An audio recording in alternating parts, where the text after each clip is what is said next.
and give a one-sentence introduction to Thank Dr. you. Guidry. She's the Associate Vice President for the Office of Employee Assistance and Wellbeing Programs at UT Health Science Center at Houston.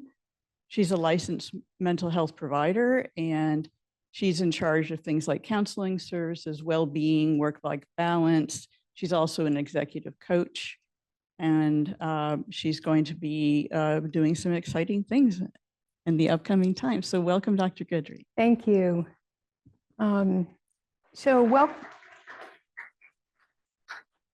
Welcome, everyone. Thanks for letting me be here again. I think the first time I did it was before COVID, then during COVID, now post-COVID. So I'm excited to be here.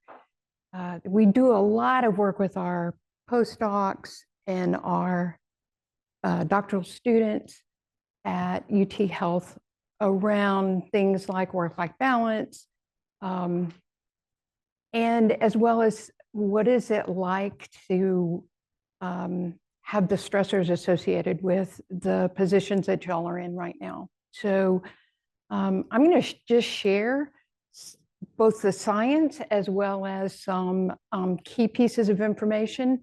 When I come back in February, if we can have the fireplace here, I want to do like a fireside chat that's more interactive than it is lecture, because as we talk about what I'm experiencing, it may be completely different than what you're experiencing. And what have you tried? And are you willing to kind of share what's worked and what hasn't worked? So that's what I'm looking forward to doing in February.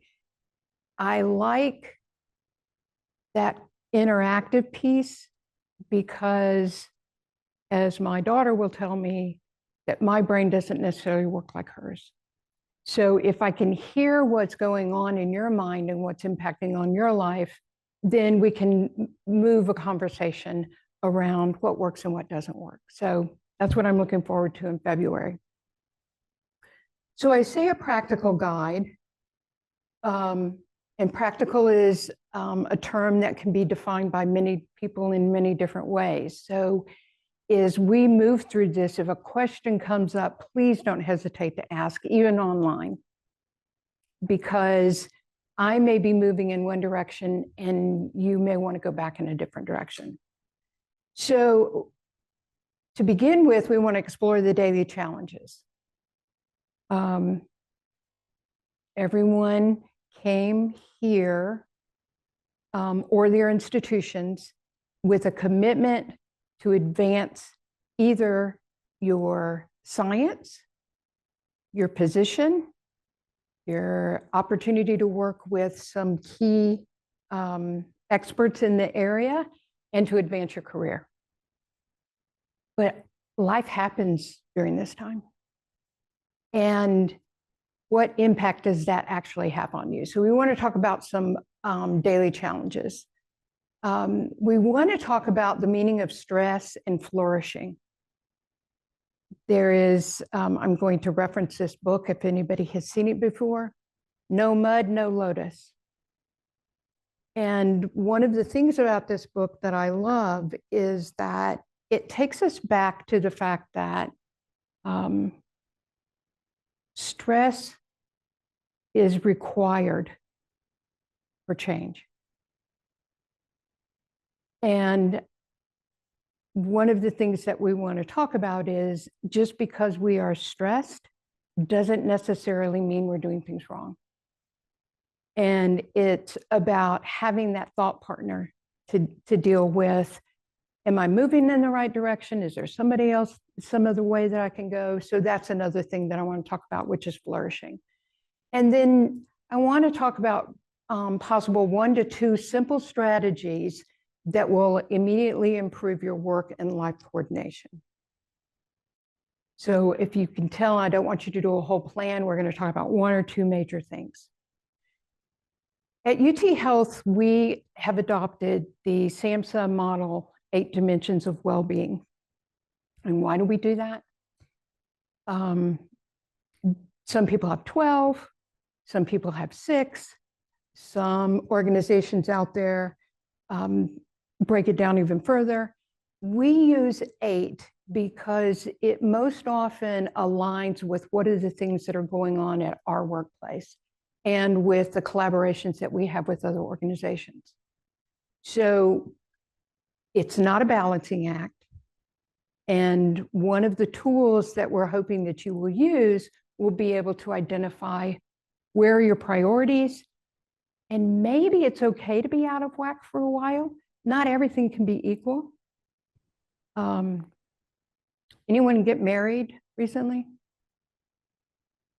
So if we think of, the priorities for whatever your position is here, whatever goals you have for your career, and all of a sudden you're getting married, I think that there's probably a spouse somewhere that has different expectations about what your priorities might be. And so that could create more challenges than anything that you're dealing with at the workplace. And that's not necessarily good or bad. It just is. And what techniques or ideas do you have to kind of balance that? So just wanted to give you this. I think the other thing that is critical is that we have evolved throughout the industry to go from, if you only meditated more, if you only exercised more, if you only thought good thoughts, then everything would be okay. You would be on the right path to dealing with the challenges of work-life coordination. There is no balance. It's all coordination. But what we found is that the workplace is where so many people are spending so much of their time. What is the workplace doing to evolve opportunities? Something that a lot of people don't pay attention to is leadership development that the workplace can do that can help you develop the skills that you need in order to pursue the career path that you want to pursue. Leadership doesn't necessarily mean you're the boss. Leadership means where is it that you can step up and leverage those skill sets in order to advance yours and other people's opportunities. So is that something that you have to get on your own? Or are your institutions providing you with those kinds of workshops where you can begin to develop? It's the symbiotic relationship that we have. So the Surgeon General, this came out in 2020, implemented in 2022. What do we know is going on during those periods of time? And we recognize that the mental health condition and the use of substances spiked to a point where the Surgeon General felt as if there needed to be a framework that leveraged the importance of mental health and well-being, both at the workplace as well as for every person that walks through our doors. If you don't have this, I'm going to send around a number of references that I didn't put in this presentation. So I will make sure that this book is on there. I'll make sure that the link to the Surgeon General's report is on there. And it does give you some opportunities to look at well-being in a different perspective than what you might have before. So our employee health services, they provide us with immunizations, and they provide us with needle stick kinds of issues. They deal with any safety situations that may come up for us. But this expands it a little bit more. And if you're not aware of that, then it's difficult to know when to ask your organization, do you have this particular resource available? And if not, y'all can talk about it. This is the second page behind that. So if you see this, 5 essentials for workplace mental well-being. And there is something in there that talks about what makes the well-being at the workplace. And it's working on things that are important to you. To flourish, one of the things that you need to have is a very fertile ground to do that. It also means that you have autonomy.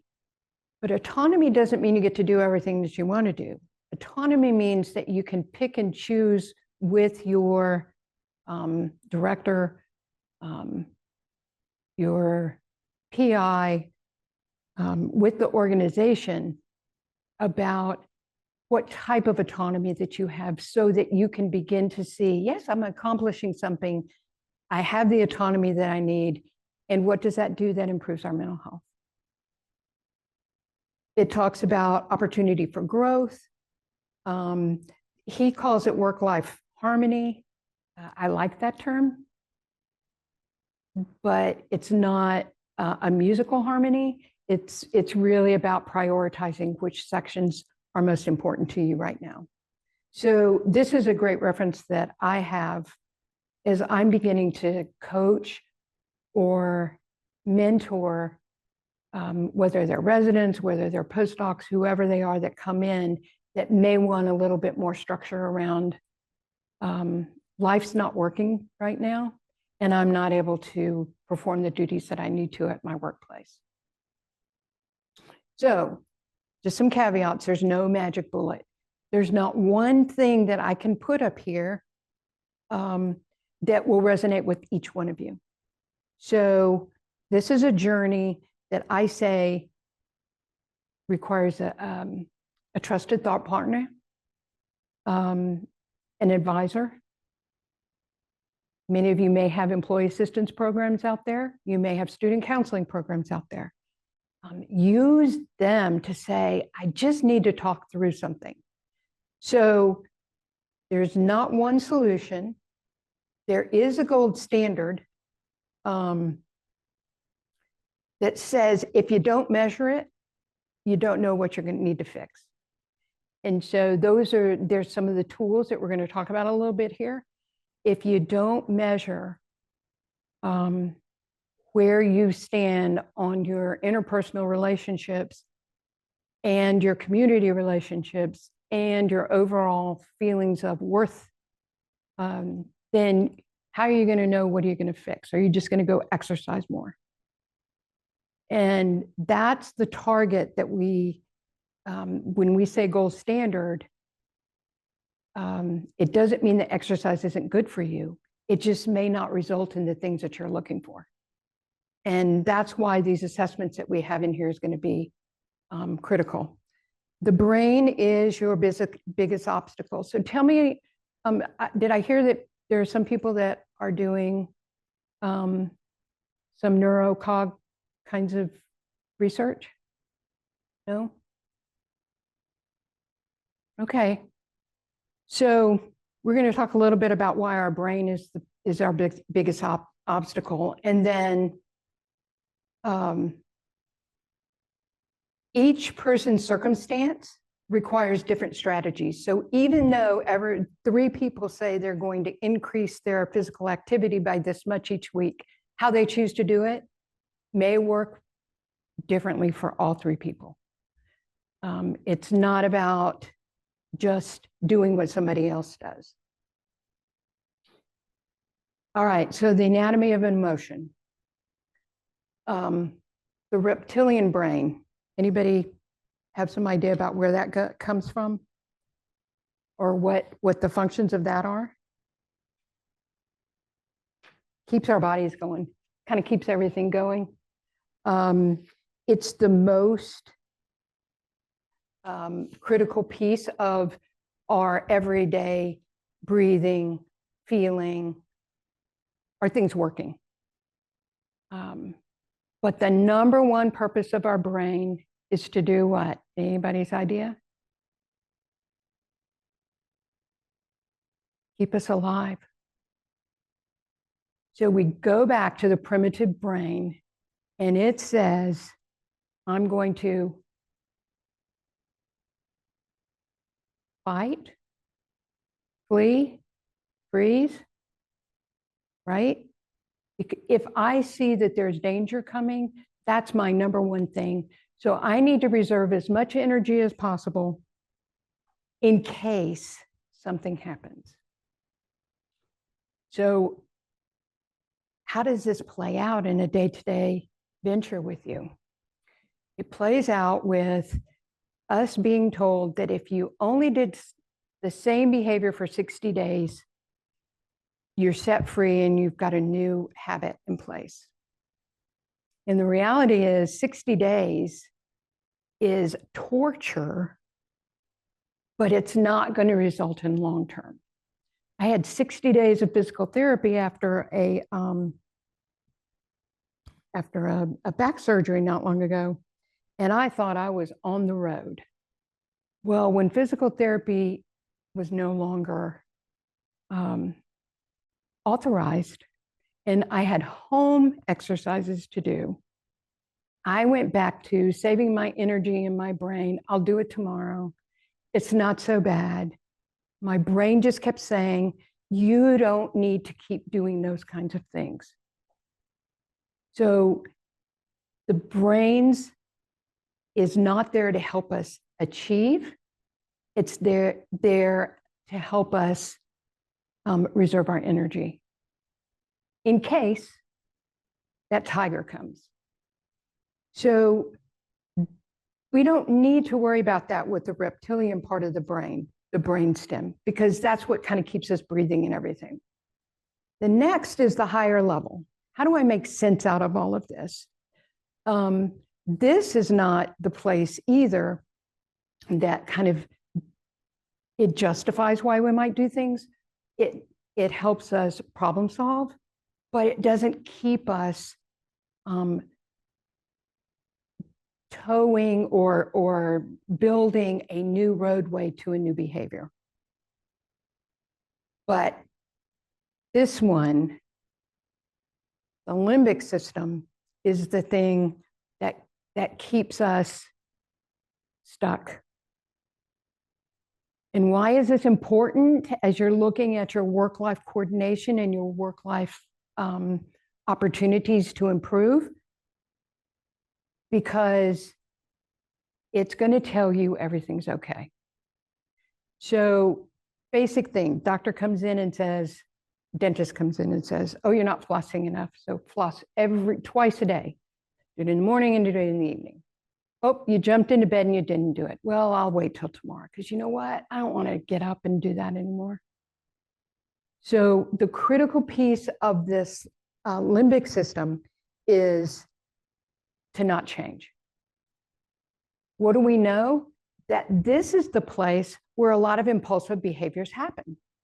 I'm not saying that your wedding was an impulsive thing. What I'm saying is that a lot of times we choose the things that we think are going to bring us a lot of joy and excitement.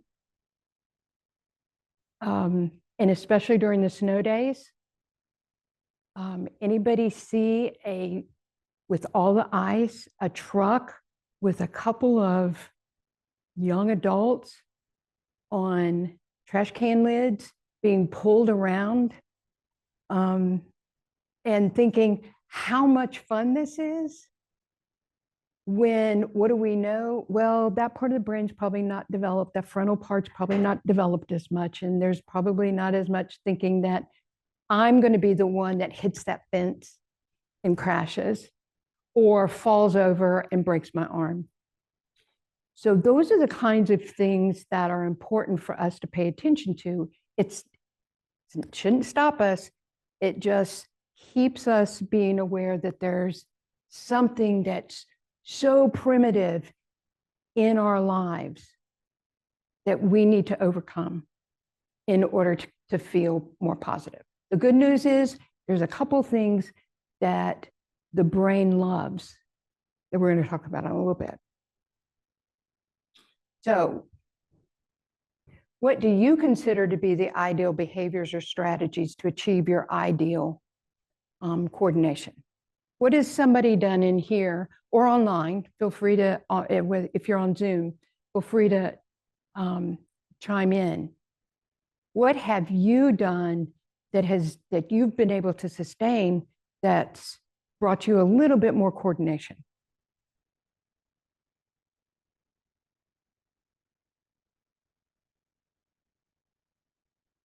Anything? Yes. Coordination would be that you have many priorities so that you're able to coordinate the relationship with your spouse, the requirements of your job, the family things that may come up that you don't anticipate that you need to make a priority over. Many of us are extended caregivers for our parents or our grandparents even. What are all the things that go on in your life that you have found has been helpful to coordinate so that you can be who you need to be here?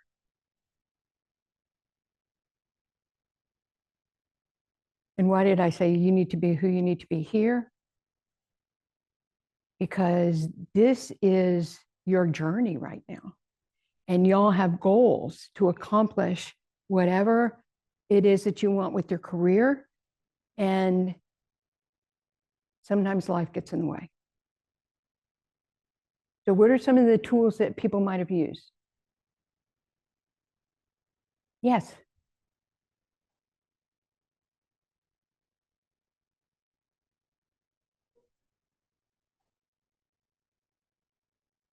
Okay, so tell me, how did you come across that technique?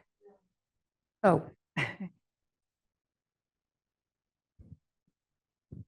It's kind of just something that I saw with kind of my different institutions. They kind of pushed that a bit. So that's something I kind of tried to enact a bit more. I felt that kind of they pushed that in the lab setting, but I felt I could extend that to more in my life as well. It actually helps with balancing things out and kind of keeping everything straight. And so do you use that in more than one place in your life to kind of keep things straight? Oh, definitely. Just in the kind of like the more general one, I do that with kind of work versus social. I kind of voice expectations for each of those to myself and to the people I'm around as well, because a lot of like conflicts I feel in those two come from lack of the expectations being set in those. So like even if it's a social saying like, oh, some people may have this idea of what we're gonna be doing or what we should be putting towards that. So I like to kind of get that out in the open to kind of like, okay, so I know what I need to do or what I should do. I can say like, if that's too much for me in one instance, I can kind of express that. What you're using with that is one of those techniques that I find very helpful in some of the literature, which is you repeat out, you're using different senses in order to be able to think that. So somebody says something, you see it, you think, now what are you going to do? And that's that box piece here that is from a decision-making perspective. You're also saying it out loud. You're saying it internally. And those things resonate with the brain a whole lot differently than if you just keep it all in. So great techniques. Thank you for sharing that. We use that a lot with emotional intelligence of how to stop ourselves from saying things or reacting to things, which is I see something, oh, I'm going to pause. I'm going to think about what I heard. I'm going to then decide at that point where I go with it.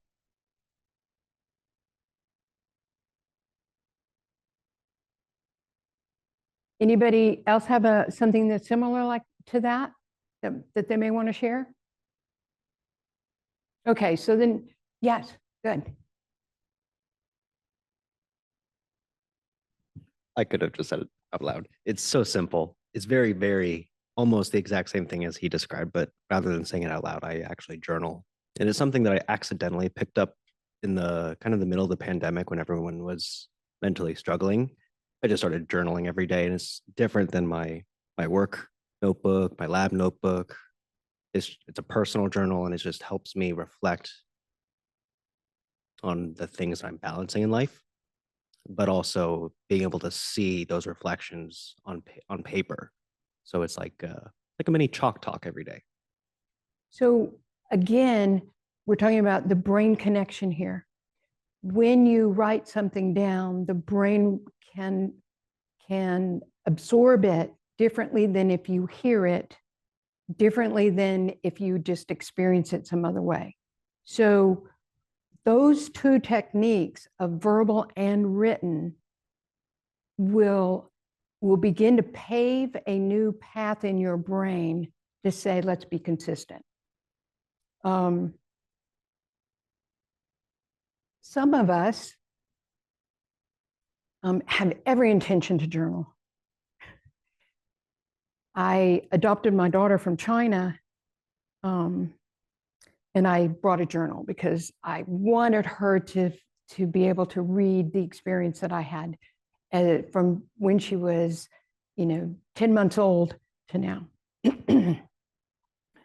And I found that journal in my bedside table about 2 years ago. And I had probably 10 entries. She's 23 now. And part of it is that it doesn't come naturally to me. So but I know how important that is to also share our history, share our memories, share our successes. And that's one of the things that if I could go back, I would find a technique in which it wasn't next to the bed. I would connect it with some other place that I knew I was going to be. And a lot of times it might be, as I get in the car, I'm just going to journal a couple of things. So now I'm thinking about it 23 years later. Or the other thing that I have, and some people call this attention deficit, is I have about 10 places where I put lists or ideas down as opposed to one. And so this is a very heavy backpack that has 4 of them in here now. If I know that about myself, but I continue to do it, my brain is continuing to say, you see, you've got to retain that energy, so don't try and change anything. And these kinds of stories help each one of us understand the context with which we want to change a behavior. And that is very powerful also. I can tell you to do something, but more important, I'm going to give you an example. So there was a meeting that I was in, I guess I was right before I came here, so 14 years ago. And the team that I managed was just really frustrated and upset and really judgmental about why some decisions were made around that. And the facilitator of the group said, why don't you share what y'all's frustrations are? And so as the leader of that group, it was really difficult for my brain not to say, ooh, I'll show you. Ooh, that hurt me. What else can I do? And so part of this technique, see it? There's a feel in there also, because it is how we feel. Are we safe? Are we being judged? Did I take that as a personal insult? Can go back to that very primitive brain and push me into a behavior that I don't want to do. How does that impact on my work-life coordination? Because then I have to go back and fix something that I messed up by not taking that little bit of time to pause and to think about, I'm here as a leader. I'm supposed to hear them. I don't have to fix whatever feelings I'm having right now. I don't have to prove them wrong. I'm here as a leader to say, I hear you. I see you. I don't know if I can fix it, but what would you like to see done differently? And many times people call that emotional intelligence. It's just about paying attention to what is my role in this situation. So if my role in this situation is someone has an expectation of me, do I rebel against that expectation? Do I think about that expectation? Do I ask for more information? What does my brain tell me is the right thing to do at this point? And the very primitive brain says, cut them off at the knees, because you need to survive. And it's that pause, that thinking about writing or saying something else to yourself out loud, that mantra that you need to say, that will switch the brain from that primitive protect myself to what is the right option in this. So what are you willing to consider? I mentioned measure it before you can change it. So this will be in the slides. And one of the things that we wanted to talk about is this work-life coordination. What are we spending our time on that drains us, excites us, helps us reserve energy? What are the important things?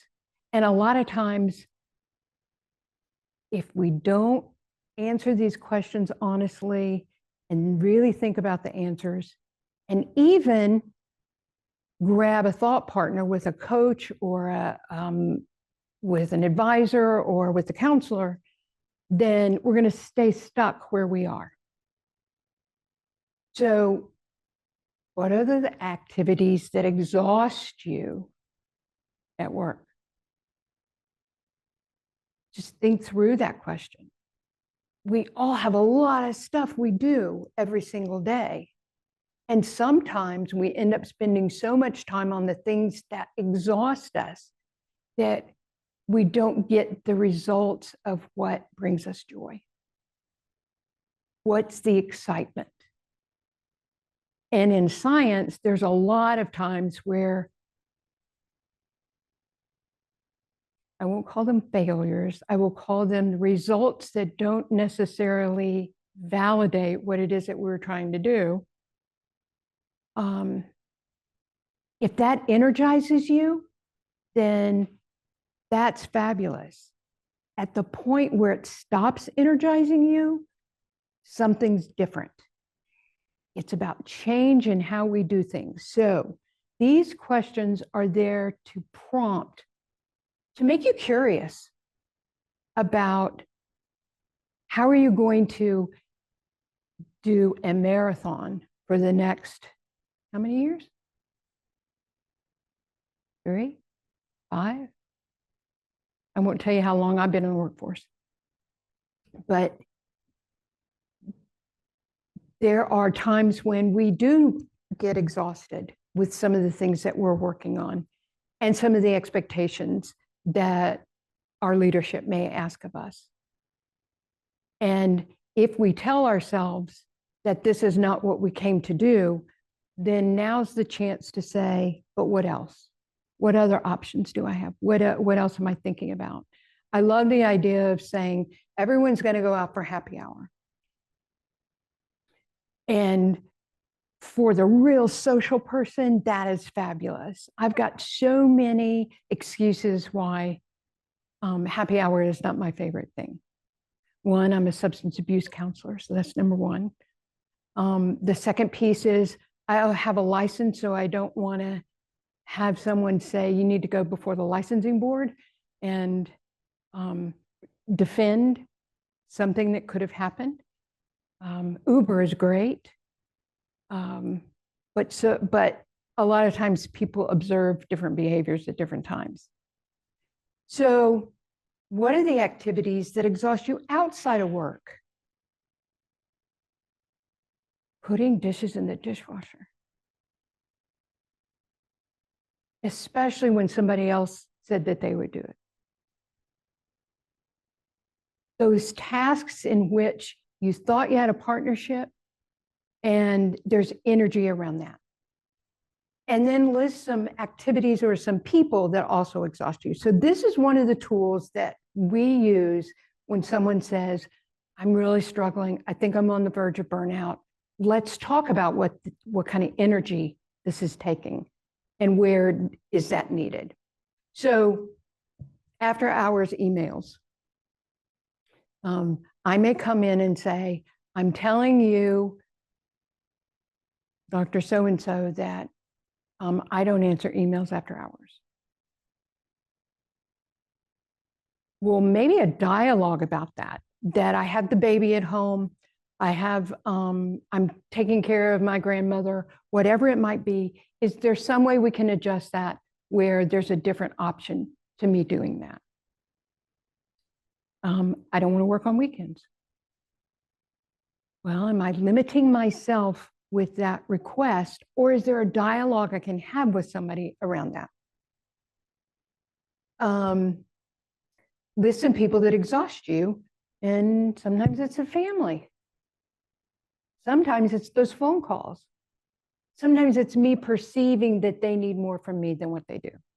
So my brain again going there.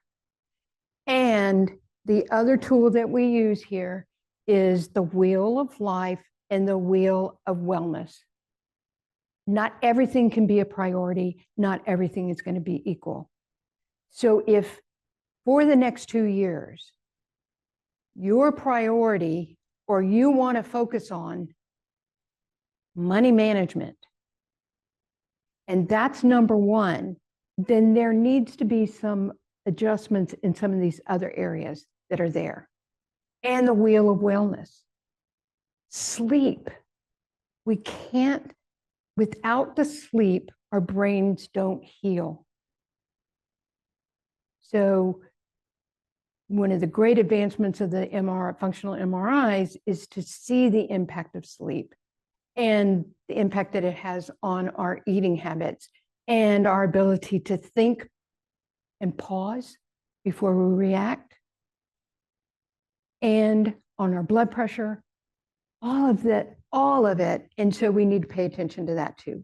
This is the other tool that if you're going to start somewhere, I would start with this one first because it outlines your priorities. Where are you at this point? And then go to the one before that that says, well, how am I going to get there if I am exhausted by the people or the things that I need to do in order to keep this as a high priority.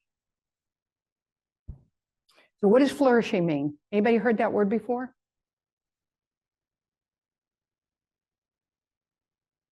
Flourishing? Better than happiness? Different than happiness? Anybody? Okay. So this is also a critical slide. So flourishing means all of these things: happiness and life satisfaction. It means character and virtue. So if we look at the dimensions of well-being, there is a spiritual and a relationship one. What do we believe in? What are our core values? Are we aligning the things that we're doing with the things that are important to us as values? And it's very difficult when we say coordination if those things are out of kilter. Not for a day, not for a week, but when the majority of your time and energy doesn't align with your values, how you feel you want to contribute, how you get your life's work done, how I treat others, then that's where a coach can help. And a lot of people think that the counseling situation or coaching situation is like long-term. Sometimes I will pick up the phone and call a friend of mine who coaches me, and it's a 30-minute conversation. And then 3 months later, I might call again. So it's really about resetting what's going on in my mind. And if you notice the last one, it's pretty large, and it talks about awe, the importance of our brain experiencing awe.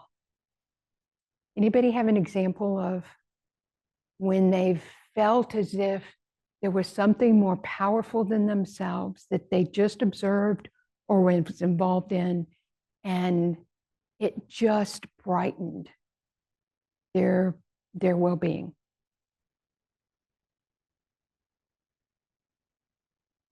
Okay, getting married. Yes.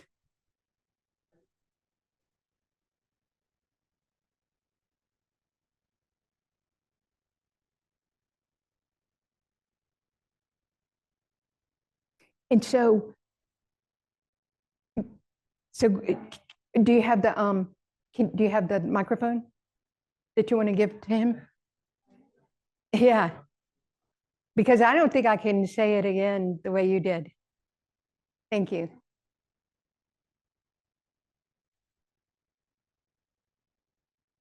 Is it on?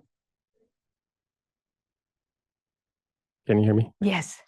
Yeah, I just said that I go to the Museum of Natural Sciences every Saturday, and just looking at, the beasts that came before us, it gives me peace. Yes. And that gives me awe, I guess. So with that awe, that feeling of, is this for real? Could this really be? Anybody see the Northern Lights that came through North America recently? You hear people that saw that and was just in awe over the colors that they never had seen that before. Anybody see the eclipse? Awe-inspiring, thinking that how does our day just become that dark? It is bigger than ourselves, and the kind of energy that generates within our body is critical. There are people that are in awe when they deliver babies or treat people that they weren't sure it was going to be a successful delivery or a successful surgery. To view what people saw, how they applied it, and the outcome is unbelievable. But it doesn't have to be about work. And I scuba dive. And my first real experience of awe was diving in Maui and hearing the whales sing underwater. And I still get goosebumps over it. And I want to repeat that. And if I go again, I can't hear it the same way I did before. So why is that important? Because the endorphins are released so that our bodies become more calm. They're more receptive. And we have the feeling that we want to share with other people. And so when we talk about work-life coordination, we're talking about finding opportunities in which those are the kinds of experiences that can help offset the stress, the cortisol, the driving an hour and a half each day to and from work, all of the things that impact on us from a negative perspective. That brings us to something that's just so simple as that. And yet, it's not about forcing it. It's about being in that moment. So is that something that you feel like you may want to consider a little bit more often? Because then as you share it, I get a little piece of that too, and so do other people. And again, endorphins help us with that protective factor of the stress. Not the lack of sleep, but the stress.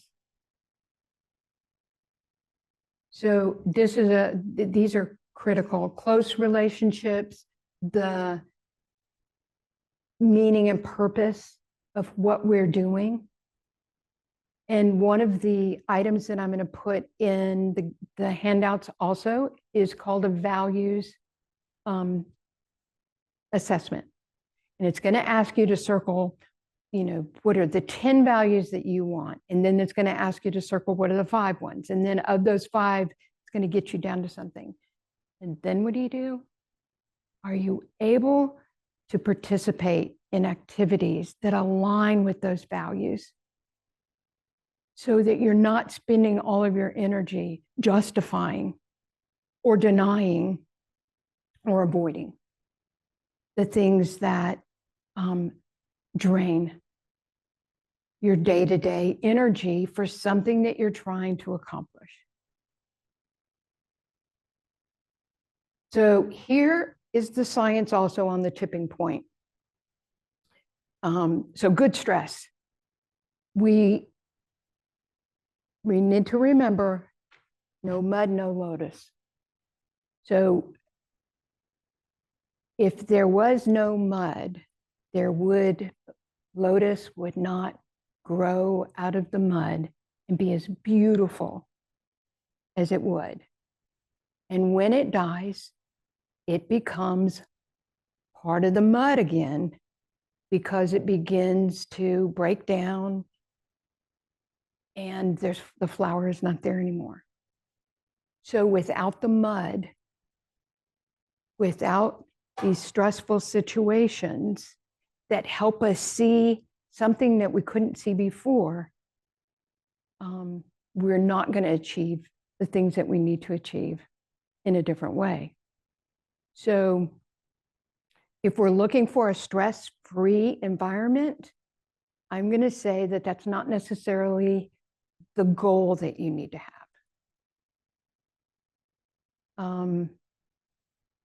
Through adversity comes growth. In your science, your growth doesn't come from just everything that just works just right. Your strategies come from when there's something that's not working the right way and you get to think through it. We sometimes expect with a lot of media that stress-free is the goal, and that is not the goal.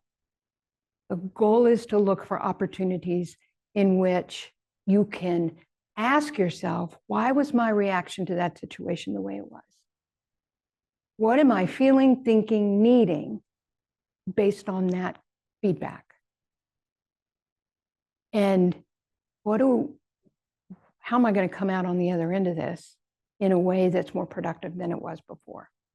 And that's where we go with coordination, work-life coordination.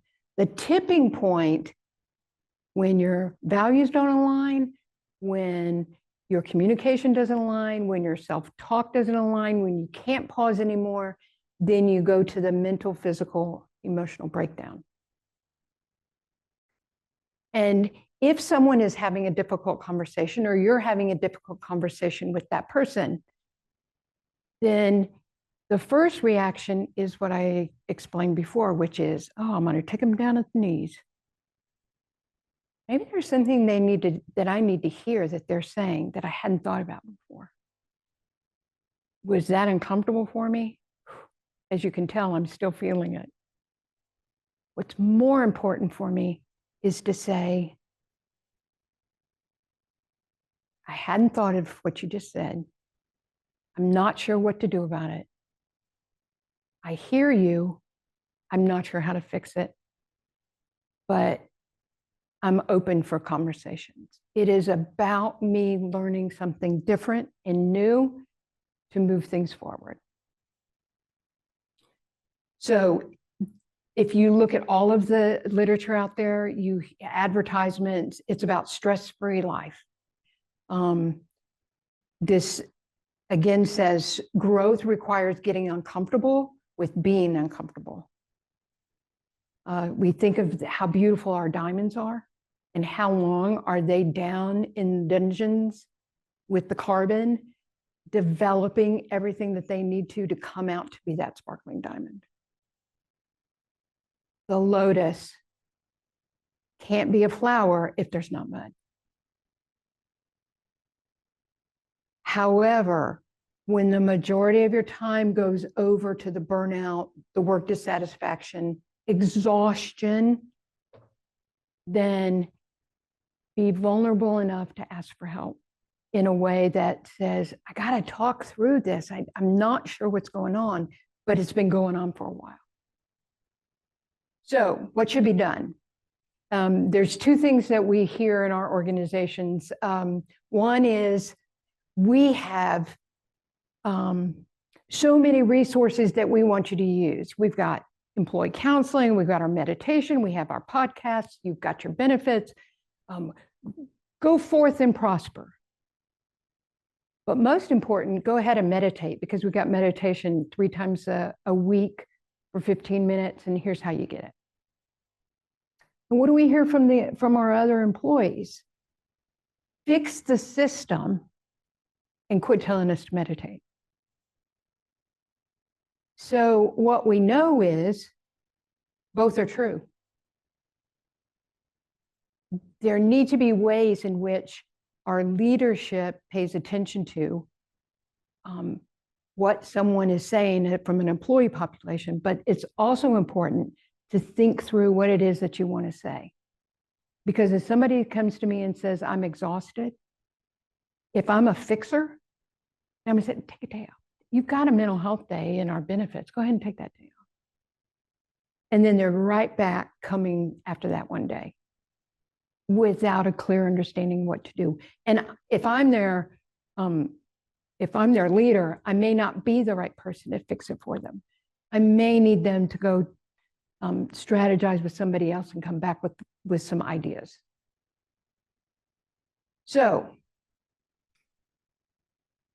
flourish. Remember the brain and how it's going to hijack us in many situations from the things that we want to accomplish. Commit to 1 or 2 things, just 1 or 2 things that you feel like align with your values, will help you look at ways that you can move towards opportunities to experience that awe. And just remember that there are times when, after a full day here and you walk in the door, the people that are there may not be the people, may not be the resources that you need to fix things, because you're probably in your reptilian brain at that point, telling them to do things as opposed to figuring out how to garner energy in a conversation with them. Now, I won't go there. So questions that come up for you.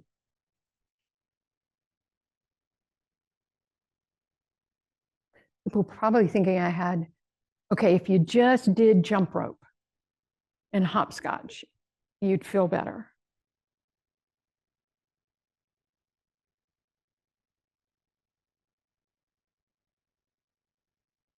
One thing resonate?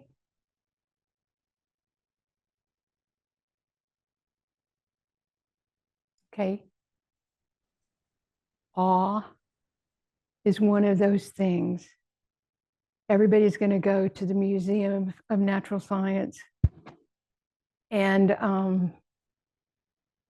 to just really immerse themselves in something.